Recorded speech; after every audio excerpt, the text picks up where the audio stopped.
మూల కారణం ఏంటంటే హృదయంలో వచ్చే కోపమే.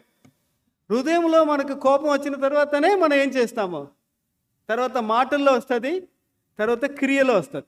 అందుకే ప్రభు ముందు ఏం చెప్తున్నారు, మీ హృదయం నుంచి కోపమును ఏం చేయాలి, మనము తీసివేయాలి అని దేవుడు చెప్తున్నారు. ఈ కోపం అనే మాట మనకి మనకి మన భాషలో కోపం అని ఉంది కదా. కొన్ని ఇంగ్లీష్ భాషలో యాంగర్ అనే మాట వాడబడింది.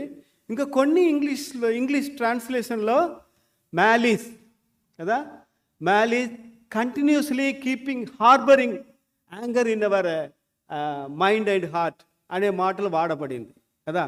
అంటే ఈ కోపపడకూడదు అనే మాట ఇక్కడ దేవుడు చెప్తున్నప్పుడు ఏమంటున్నారంటే, హృదయంలో కంటిన్యూగా ఏం చేయకూడదు, మనం ఒకరిపైన కోపము ఉంచకూడదు. ఆ